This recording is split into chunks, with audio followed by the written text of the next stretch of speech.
کہ یہ جو انتخابات ہیں وہ ہم فیئر کرائیں گے اور بالکل نیوٹرل ہوں گے اور سب لوگ بے فکر ہو کر اپنی اپنی تیاری شروع کریں. ٹھیک ہے رضی صاحب، حلقہ بندیوں کا ابتدائی کام مکمل ہو گیا ہے، قومی اور صوبائی نشستیں تو برقرار ہیں، پھر اتنا ٹائم کیوں لگ رہا ہے؟ دیکھیے انٹر پروونشل کوئی موومنٹ نہیں ہوئی ان سیٹوں کی. پہلے تو یہ ہے کہ یہ پہلا مرحلہ ہے، اس مرحلے کی تکمیل ہوگی 30 سپٹمبر کو جب ان نشستوں کی حتمی فہرستیں آویزاں کرے گا election commission of Pakistan, digitally بھی اور فزیکلی بھی. فزیکلی وہ اپنے دفاتر میں کرے گا، ڈیجیٹلی وہ آن لائن کرے گا. تو آن لائن جو انہوں نے آج نشستیں آویزاں کی ہیں اس کی تفصیل جو ہے وہ دستیاب ہے. انٹر پروونشل سیٹوں کی ایڈجسٹمنٹ نہیں ہوئی لیکن انٹر ڈسٹرکٹ سیٹوں کی ایڈجسٹمنٹ ہوئی ہے. جیسے سندھ میں اندرون سندھ سے 2 سیٹیں جو ہیں نا وہ نکل کے میرا خیال ایک حیدرآباد اور ایک کراچی یا دونوں کراچی کو مل رہی ہیں.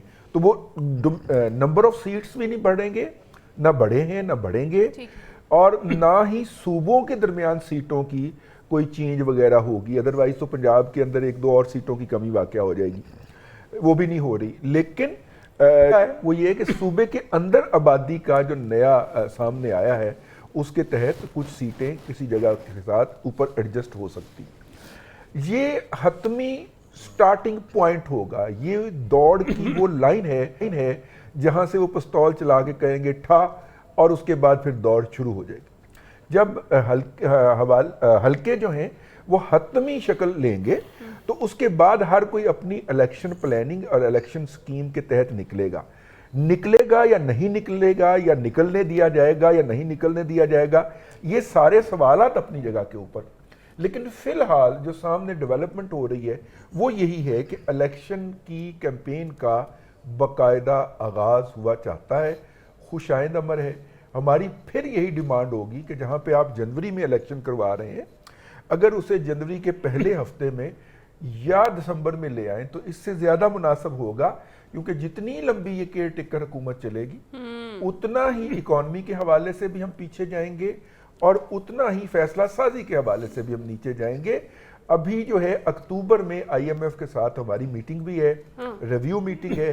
یہ وہ میٹنگ ہے جس کے لیے جاتی ہوئی حکومت امپاور کر کے گئی ہوئی ہے کیئر ٹیکر گورنمنٹ کو. اب اس کے ساتھ بھی بہت ساری ifs and buts اور امیدیں وابستہ ہیں. دوسری قسط اگر ریلیز ہوتی ہے تو پاکستان کی اکانومی کی کوئی اور صورتحال ہوگی، اور اگر ریلیز نہیں ہوتی تو اس کی کوئی اور صورتحال ہوگی. تو لہٰذا جتنی جلدی اس غیر یقینی کی صورتحال کو ہم ختم کریں اور مختصر کریں اتنا ہی ملک کے مستقبل کی بہتر ہوگا. میں یہاں ایک صرف لائن کا اضافہ کرنا چاہتا ہوں. دیکھیے یہ جو اعتراضات والی بات ہے حلقہ بندیوں کے بارے، ابھی آپ کو پتہ ہے کہ کراچی میں MQM وغیرہ کتنا پہلے ہی شور مچا رہے ہیں اور ان کو تو یہ چیزیں ساری منظور ہی نہیں ہیں. اور وہ ایک تو ہماری جو مردم شماری ہوئی ہے اس پہ بہت سارے اعتراضات ہیں، اور پھر دوسری جانب ابھی یہ نہیں سمجھ آ رہی کہ یہ 2 دنوں کے اندر کس طرح سارا کچھ نپٹائے گا. اگر بہت سارے اعتراضات آج آئے تو الیکشن کمیشن آف پاکستان بر وقت کیسے کرے گا؟ صحیح. سلمان عابد صاحب آپ کی جانب یہی سوال لے کر آؤں گی کہ اہم پیش رفت تو ہو گئی، حلقہ بندیوں کا کام مکمل ہو گیا ہے، جیسے ابھی واغا صاحب کہہ رہے ہیں کہ اگلا مرحلہ جو ہے وہ اعتراضات دائر کرنے کا مرحلہ ہے. تو یہ کام وقت پر مکمل ہوتا آپ دیکھ رہے ہیں، اور دیکھ رہے ہیں کہ اعلان کردہ تاریخ پر ہو جائیں گے، یعنی ہفتے میں، بلکہ جنوری کے آخری ہفتے میں انتخابات؟ دیکھیں ہینا، مجھے نہیں معلوم کہ اس الیکشن کمیشن کو کریڈٹ دینا چاہیے یا اس پہ ماتم کرنا چاہیے. یہ جو پاکستان کے اندر اس وقت پولیٹیکل انسرٹنٹی ہے، ابہام ہے، انتشار ہے، ڈاؤٹس ہیں، لوگ الیکشن کے بارے میں ہونے یا نہ ہونے کے بارے میں فکر مند نظر آتے ہیں. ابھی میں نے آپ کی ایک TV اینکر کو باہر نکلتے ہوئے پوچھا ہے کہ الیکشن ہو جائیں گے، کہنے کا نہیں جی الیکشن نہ ہونے کے چانسز کوئی نہیں ہے. یعنی اس حد تک ابہام ہے، چاہے وہ میڈیا کے دوست ہیں، چاہے وہ سیاسی جماعتوں کے لوگ ہیں، چاہے کوئی باہر کے آپ لوگوں سے پوچھیں. یہ سارا ابہام ماشاءاللہ الیکشن کمیشن نے پیدا کیا ہے، اور الیکشن کمیشن نے اس ابہام کو نہ صرف پیدا کیا ہے بلکہ اس کو اور زیادہ تقویت دی. مثال کے طور پہ کل میں شاہد خاقان عباسی صاحب کا انٹرویو سن رہا تھا. انہوں نے کہا کہ الیکشن جنوری کے آخری ہفتے میں نہیں ہوں گے. ان سے پوچھا گا کیوں؟ کہنے کہ جنوری کا تو آخری ہفتہ ویدر جو ہے وہ سوٹ ہی نہیں کرتا، یہ تو الیکشن جائیں گے فروری کے اندر. مان لیتے ہیں بہت زیادہ برف باری ہوگی پاکستان کے بہت سارے علاقوں. اس کے بعد JUI کے ایک رہنما ہے، انہوں نے بھی کہہ دیا، انہوں نے کہا جی یہ تو جنوری میں سوٹ ہی نہیں کرتے الیکشن، یہ تو آگے جانے چاہیے. آج میں نے قمر دلشاد صاحب سے میری ملاقات ہوئی تو میں نے ان سے پوچھا، ان کا ویسے تو الیکشن کمیشن نے جنوری میں اعلان کیا ہوا ہے، لیکن ہو سکتا ہے فروری میں بھی جا سکتے ہیں، اس میں کون سا مسئلہ ہے؟ یعنی آپ دیکھیے نا، کلیئرٹی آف مائنڈ ذرا دیکھیں الیکشن کے بارے میں. اسی انسرٹنٹی کی وجہ سے نہ آپ کی پالیٹکس ڈیولپ ہو رہی ہے، نہ الیکشن کا ماحول بن رہا ہے، اور نہ یہ جو ہے نا آپ کے اکانومی جو ٹھیک ہو رہی ہے. اچھا، اب اس کے ساتھ ساتھ یہ سوال بھی لوگ پوچھ رہے ہیں جو رضوان رضی صاحب نے اٹھائے ہیں، کس کو الیکشن میں حصہ لینا ہے؟ ابھی واقعہ صاحب نے بھی اٹھایا، کس نے نہیں لینا، کس سے کیا ڈیل ہونی ہے، کس سے کیا ڈیل نہیں ہونی ہے، کس کے لیے لیول پلینگ فیلڈ بننی ہے، کس کے لیے لیول پلینگ فیلڈ نہیں بننی، الیکشن کمیشن کا اس میں کیا رول ہے، کچھ ہے بھی یا نہیں ہے، کس کا رول ہے، کہ نئی پارٹیاں کون بنا رہا ہے، کیوں بنائی جا رہی ہیں، کس لیے بنائی جا رہی ہیں، نواز شریف صاحب نے آنا ہے تو کیا ڈیل کر کے آئیں گے، عمران خان نے باہر نکلنا ہے تو کیا کچھ طے ہوگا. یعنی یہ ایک عجیب و غریب مخمصے میں ہم نے پوری قوم کو ڈال دیا ہے. اور لوگ اب الیکشن سے زیادہ اس بات پہ زیادہ فکر مند نظر آ رہے ہیں کہ بھائی یہ بتائیے سیٹلمنٹ کیا ہو رہی ہے، صحیح ڈیل کیا ہو رہی ہے. لوگ ڈیل کے بارے میں پوچھتے ہیں ہم سے کہ بھائی بتائیے عمران خان کے ساتھ کوئی معاملہ طے ہو رہا ہے، یہ نواز شریف صاحب کے ساتھ معاملہ طے ہو گیا، یہ خاقان عباسی صاحب کس کے ایجنڈے پہ ہیں، یہ جو اپنے جہانگیر ترین صاحب تھے ان کا کیا بنا جہاز کا، اور وہ جو پرویز خٹک کا جہاز تھا اس کا کیا بنا. پتہ چلا جی وہاں تو بڑی مایوسی ہے. اچھا جی، پھر ایک نئی سیاسی جماعت بنا لیتے ہیں. اچھا جی، پھر اس کے ساتھ معاملہ طے کر لیتے ہیں. پھر محمد علی درانی صاحب ایکٹیو ہو جاتے ہیں، وہ کچھ اور کھیل لے کے آنے کی کوشش کر رہے ہیں. جاوید لطیف صاحب کچھ کہہ دیتے ہیں، شہباز شریف صاحب کچھ کہتے ہیں، نواز شریف صاحب کچھ کہتے ہیں. یعنی ایک ایمبیگوٹی آپ نے پورے پولیٹیکل سسٹم میں کریٹ کر دی ہے. اور یہ پولیٹیکل سسٹم میں جو ایمبیگوٹی کریٹ کی ہے اسی لیے کی ہے کہ اف اینڈ بٹ لگائیں تاکہ الیکشن کروانے ہوں گے تو کروا بھی دیں گے، اگر الیکشن نہیں بھی کروانے ہوں گے تو پھر بھی ہمارے تو وہ اسی بنیاد کے اوپر تو یہ سارا کھیل کھیلا جا رہا ہے نا. ٹھیک ہے، آپ بتائیں کیوں نہیں بن پا رہا ہے؟ الیکشن کا ماحول دکھائی نہیں دے رہا ابھی تک. دیکھیے، پہلے بھی میں نے کہا کہ وہ ایگزیکٹ ڈیٹ کیوں نہیں دے رہا ہے. مجھے یہ بتائیے کہ اگر ایک ہفتہ فکس ہو گیا ہے اسی وجہ سے ایسا یہی وجہ، الیکشن کا ماحول نہیں دیکھا. ہاں اسی لیے نا یہ جو لوگوں کے ذہنوں میں، جیسے سلمان عابد صاحب نے کہا، یہ کنفیوژن، یہ ایمبیگوٹی، یہ غیر یقینی کی صورتحال، بھائی آپ اس کو ختم کریں اور قوم کو اس بات کی یقین دہانی کروائیں کہ کچھ بھی ہوگا، آئین اور قانون کے تحت الیکشن بھی ہوں گے اور سارا کچھ ہوگا. معاملہ یہ ہے کہ بہت ساری پولیٹیکل پارٹیز کو ابھی بھی یقین نہیں ہے. میں آپ کو بتاؤں کہ الیکشن ہوں گے. یہ کتنی بڑی بدبختی کی بات ہے پاکستان کے لیے کہ ہماری بڑی پولیٹیکل پارٹیز ابھی تک کنفیوژن کا شکار ہیں. اور وہ جو ٹیمپو انہوں نے بنانا تھا الیکشن کا، آپ دیکھ لیں کوئی بھی الیکشن کا ٹیمپو نہیں بن رہا، نہ کوئی بڑے جلسے، نہ لوگ کارنر میٹنگز کر رہے ہیں. اس کی وجہ ہی مین یہ ہے کہ الیکشن پر کسی کو یقین ہی نہیں آ رہا پاکستان کے اندر کہ الیکشن ہونے ہیں. اور میرا خیال ہے کہ یہ پاکستان کے جمہوری نظام کے لیے بہت ہی بدبختی کی علامت ہے، اور یہ چیز ہمیشہ ہمیشہ کے لیے ختم ہونی چاہیے.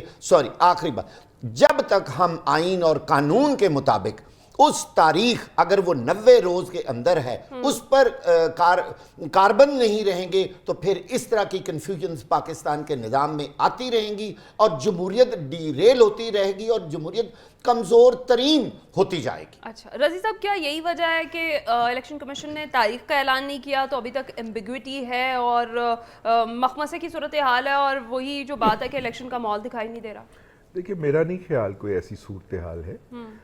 میرا خیال ہے کہ جن کو الیکشن کے بارے میں بتایا جانا مقصود ہے ان کو بتایا جا چکا ہے، اور کچھ لوگ جو ہیں وہ اگست 2018 سے مسلسل الیکشن کیمپین چلائے جا رہے ہیں، بھلے وہ حکومت میں تھے بھلے وہ حکومت سے باہر تھے. یعنی کہ وہ 2 مہینے کے اندر 72 جلسے کرتے رہے، ٹھیک ہے، اور حکومت میں ہونے کے باوجود بھی جلسے کرتے رہے. تو وہ الیکشن کیمپین ہی تھی نا، وہ اکیلی پارٹی میدان کے اندر تھی. یہ بات تو ہمیں نہیں بھولنی چاہیے اور اس کو نظر انداز بھی نہیں کرنا چاہیے.